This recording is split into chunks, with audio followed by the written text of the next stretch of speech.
Oh boy. The PS5 Pro reveal. I don't know what the hell Sony is thinking with this move, but oh my gosh. People are already just dogpiling and they are just trashing on Sony for this. Jesus Christ.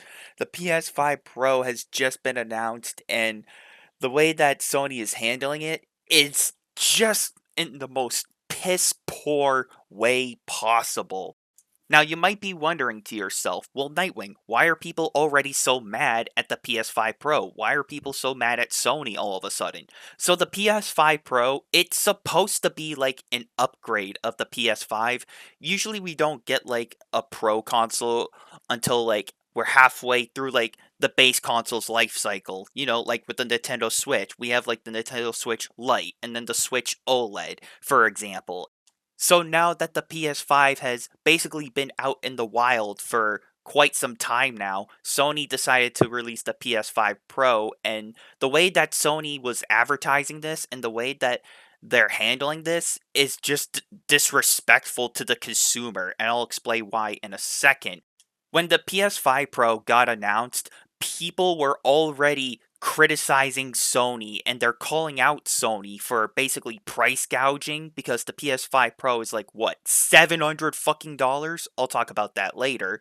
And then with all the other basic features that a console should have, you know, like a disk drive for your physical copies for physical media and a bunch of other basic features as well.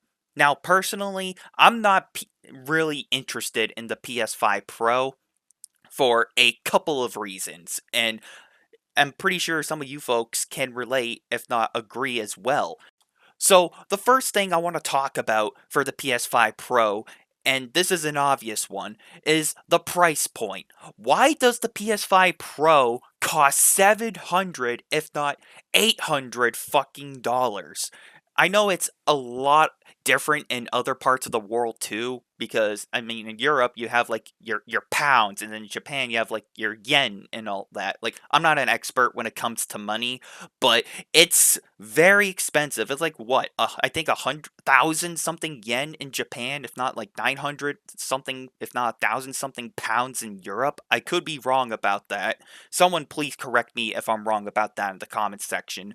But the PS5 Pro, what I'm trying to get at, it's fucking expensive and people do not like it. Like the average gamer like myself, we don't have that kind of luxury and that kind of money to just go and blow on like a brand new console right out of the gate. Especially because if it's like something super expensive like 700 or 800 something dollars, that's like an average payment for like a house mortgage. If not, that's like an average payment for like a car mortgage or something like that.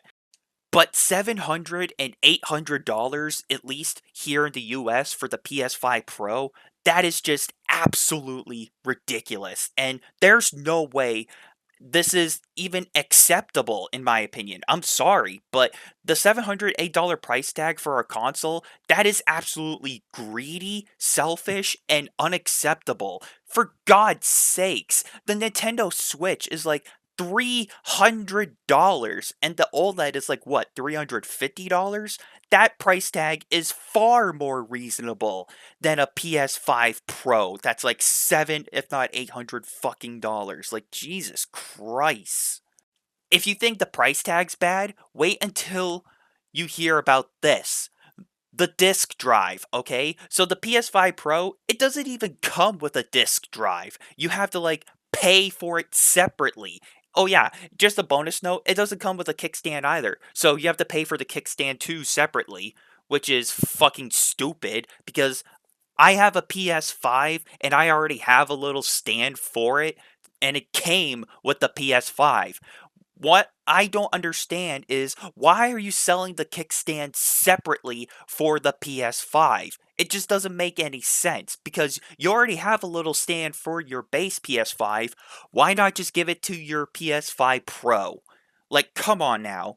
And another thing that pisses me off, the disk drive. Okay, now the PS5 Pro, it doesn't have a disk drive built in. You have to pay for that separately too. Like, are you fucking kidding me, Sony?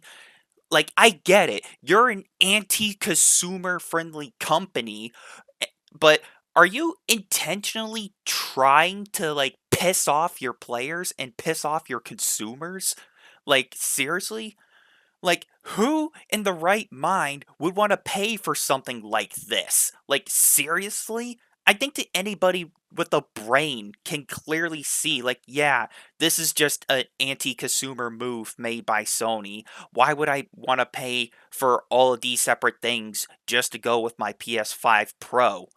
Like, I'm gonna probably get a lot of heat for saying this, but basically, Sony is basically trying to sell us an unfinished console in a nutshell. Let that sink in for a second. It doesn't have your disk drive because you have to pay for that separately, and then it doesn't have the kickstand and the other basic features that the PS5 already has is basically on the PS5 Pro, but Sony's trying to market it as, oh hey, everything goes much faster on the PS5 Pro than the PS5. And of course, with the PS5 Pro, there's some AI technology built in there to help with the graphics render better. I've been hearing reports about that as well, and I know a lot of people don't like AI technology. I mean, I get that. I understand. I personally don't feel comfortable with that either. But what makes me very uncomfortable as well is the fact that Sony is trying to push this as like a new thing. Like, oh, hey, this is going to be the next big hit. But I'm probably going to piss off a lot of people for saying this, but the PS5 Pro, it's just technically a scam. Like, I'm sorry, but why would people want to blow $700 or $800 when people can just get the regular PS5 that runs just as good? Like, why would people want to waste all that money on a PS5 Pro?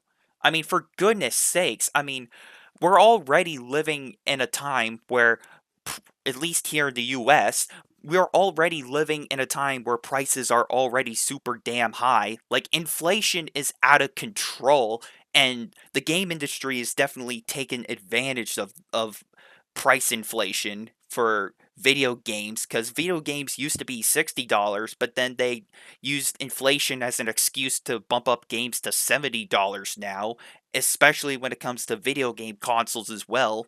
And it's just absolutely insane, and it's just very concerning because, like I've said already, not a lot of people have that kind of money to just blow on a new video game console anymore. People have to save their money for other important things. So, to wrap this video up, Sony has put themselves in the hot seat once again, and they have pissed off their consumers and their player base yet again. And a lot of people are calling them out and criticizing them for this, and rightfully so. So, with this being said, thank you everyone for watching and for listening. And until next time, I'm talking about the PS5 Pro and how people are not happy with it. And I'll see you all later.